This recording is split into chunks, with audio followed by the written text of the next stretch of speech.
Check out na tayo dyan. I-click nyo lang po yung ating yellow basket. Ayan. Okay, nakikita po ninyo, napakadulat. Yung mga gumagamit na conditioner, huwag na kayong gumamit na.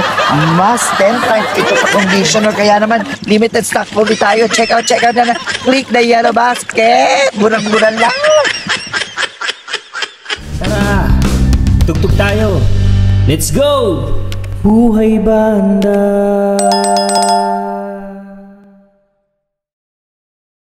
Guys, good morning. Time check 6:42 in the morning. Ito nga pala yung view dito sa labas ng aming tent. So, kitang-kita mo na yung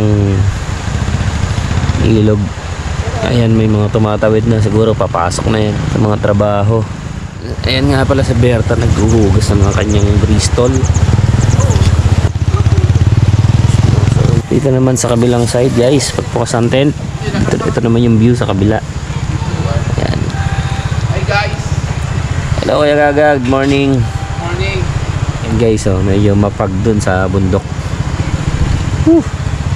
Sarap natin yung tent natin at maambon. Alright. Yun, medyo nawala na yung ambon guys. Good morning uli. Lalabas nga tayo ng tent. Yan guys, so yung mga tumatawid para silang nangangarera. So kape nga muna tayo. At ayan, medyo maambon. Guys, papakita ko lang to sa inyo. Pas, good morning. Morning po. Ayan, good morning. Guys, ito yung tubig nga pala nila dito. Ayan o, walang patayan yan. 24/7. Nakita mo yan. So hindi nila pwedeng lagyan yan ng gripo kasi pwedeng magkaroon ng pressure at pumutok yung tangke or bukal galing dun sa taas. 24/7 may supply ka ng tubig. Alright, let's go. Kape muna tayo guys. Si Pastora Linda. So ito yung routine niya. Sounds tapos Bible reading sa umaga. Tingnan nyo tong mga estudyante na papasok sa school. Ayan sila. Yung iba dito na nagpapalit sa daan after lang mabasa. Medyo hindi maganda yung panahon na medyo maambon, pero possibility na makakita tayo ng sea of clouds. So standby tayo. Ang sarap, ang lamig.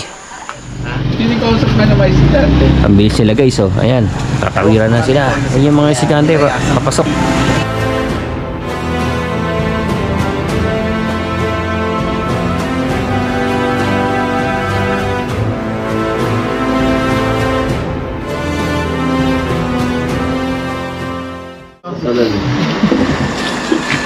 Oh, diba? Sala. Itabo pa. Nakatabo Pero mo pa. sa kanya Kuya Gaan. Huhugas ng Bristol. Village na ano? Village. Yun mo? Ay, Kuya, pabili! Anong meron ya? Ano na? Delivery na yan. Double break ang presyo. Advance ako mag-isip. Kasama ka. Oo. Eh, nahulog yung styro. Ako siguro si Sari nakita ko Yung kay Sarah Heronimo daw yung dragon fruit na nandiyan sa bundok.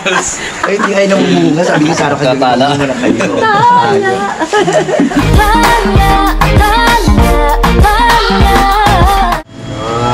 Ay, Tapang, oh. maganda ang kotse ko. Hindi ko ilalagay ano dyan. Grabe, oh.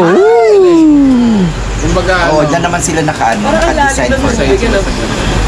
Kahit. Kita mo yung pick up ni Jan Gan. Oo. Meron siyang Hello po! Ingat! Hello po! Pwede po 200. Uy! Listen, look, and listen, and learn. At makakarating naman sa eskwelahan nyo, aga-aga chismisa kayo ng chismisan dyan. Bilisan ninyo. Ayun na rin ko. Hapon na kayo magkasama sa eskwelahan. Paglalakad yun, daldala kayo ng daldalan. Nagising na ako nung pumasok sa Ay, dumoy kwento sa barangay. Masabi. Ay, wala pang lupon. Wala pang maingay. Tulog ulit ako. Gising ako alas 4 or log 4:30. Natulog ka ba talaga?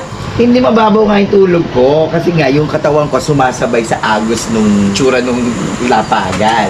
So pagka medyo nangangawit, nagigising na pag lilipat ako, kuha ko mag-press. At inaabang ako nga yung ulap. Ulap, kailangan mo na yata mag-shampoo para magka-ulap. Tapos tayo na naman ako, alas 5, wai pa din. Kasi ibibidyo ko nga kasi. Alas 5 na, lumiwanag na, pumunta ko yung araw. Sabi ko, napagod na ako, nakakatayo. Higa tayo, higa. Yun guys, lumalabas na yung araw. Ayan na. Doon pala siya sumisikat. Alright. Yan guys, so punong-puno. Tapos ganyan Hanggang bubong. Parang ganyan. Oo.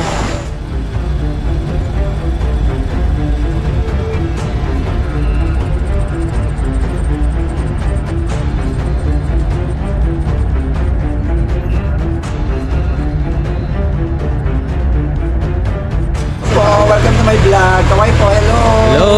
Good morning. Ay, dapat di kuya. Kuya. Hello. Kuya, pay 200. Tigre. Biglang naulo, kinagat ako. Guys, ito na yung mga naka-ATV na nagtitinda ng dragon fruit. Ayan na sila. Mamahin mo, baka 40 kahit dalawa. Galing to sa farm nila, malamang. Apat o, ayun ang dragon fruit. Ayan, sige, tikman natin kung anong lasa. So, umaragbor lang pala si Kuya James. Ayun, makakatikim din tayo sa wakas ng dragon fruit. Baka sumama dyan mo. Maganda yan sa tiyan. Oo, maganda daw sa tiyan. Dragon fruit and the dragon wife. Tamis na mas. Sige nga, tignan mo. Ngayon lang tayo makakain. Sarap, parang. Ano lasa? Masarap. Wow. Ito nga daw. Ano? Ano ba? Hindi ko pala sinakatikim din ng kinis Diyos. Pero tagal namin sa China. Sarap, di ba? Para siyang bayabas. Oo, yun. Bayabat na overripe. Sarap ng tubig, oh. Sarap maligo. Mamaya guys, maglilinis tayo ng motor natin. So kakain muna tayo ng breakfast.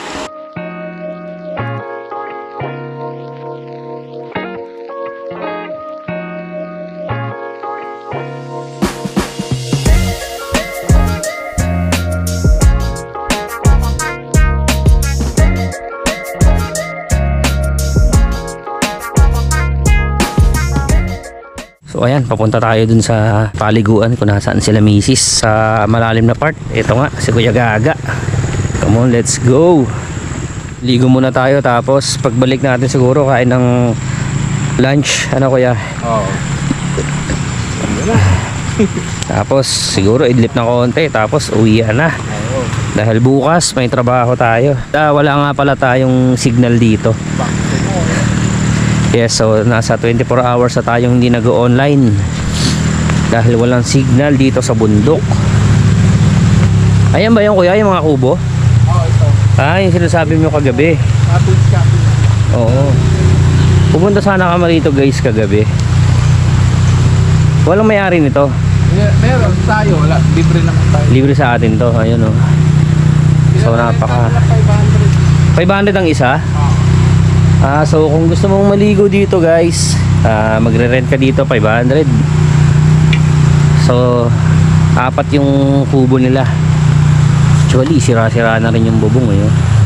So pagka umulan may tendency na mabasa kayo dito. Ito yung pangatlong kubo. Butas-butas na rin. Ayan guys, kita nyo naman. At ito yung huli. Ayan, naliligo na sila dyan. So guys, unang tapak sa tubig. Ang lamig.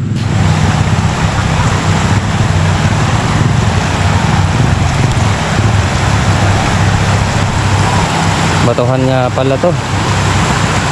Kita nyo naman yung mga bato. Sobrang dami. At malalaki.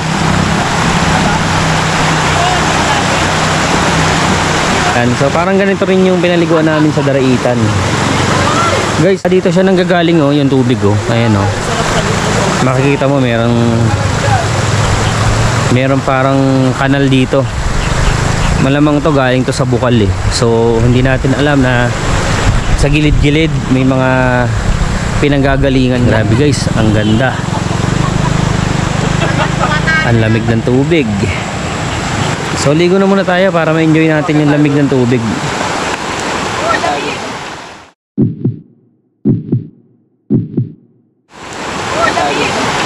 Saan? Doon sa taas na yun? Oo. Palakad lang? Ano makikita natin doon? Nakakatakot. Takot. Napakalalim ng bangin. Love! Gaga!